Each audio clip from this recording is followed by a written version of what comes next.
Greetings everyone, this is Tony Holowitz and thank you for being here for this tutorial.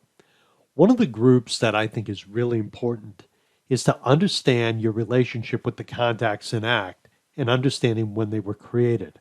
So for example, you might find that contacts that were created a long time ago are not as relevant as new contacts. That's one example.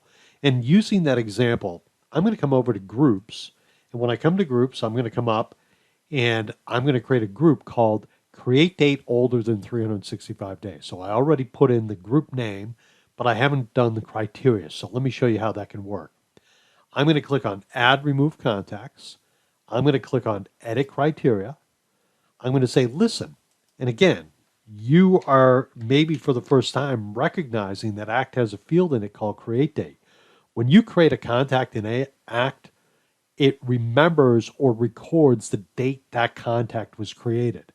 So I'm going to say the create date is older than 365 days. So in this particular database, I have 203 contacts. When I add this to the list and click preview, it shows me that 194 of those contacts were created more than 365 days ago. So this is a great example of how you can find contacts that are relevant to you, and how you interpret this information is completely up to you. But I recently was working with a customer of mine, and he was about to edit his database. And as I started talking to him, he had about 7,000 contacts.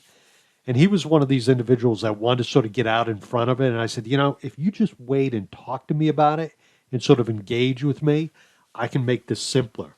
So what I did is I said, well, if these contacts in this database are really old and they've been using ACT for years, can we make an assumption that there's a point in time where they are not as relevant to your current situation?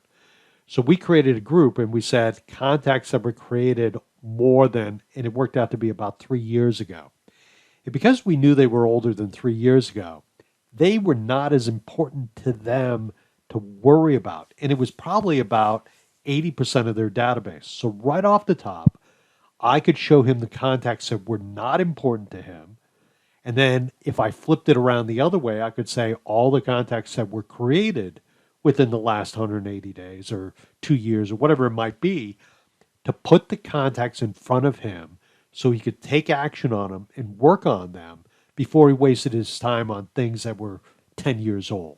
It just made sense. So one of the concepts of groups is putting important information in front of you so you can take action on it. And this is an example of that, but always think about flipping it around, saying, okay, these are older than 365 days, but maybe we need a group that is only the people that have been created in the last 90 days because they're relevant, because if they're prospects or new customers, you don't want to forget about them. You want them right in front of you. So the whole idea behind groups is put information in front of you that it's actionable, you can work on, and so people don't slip through the cracks. And these are just simple examples of how I use groups to help my clients. Thank you, everyone. I appreciate you being here. My name is Tony Holowitz.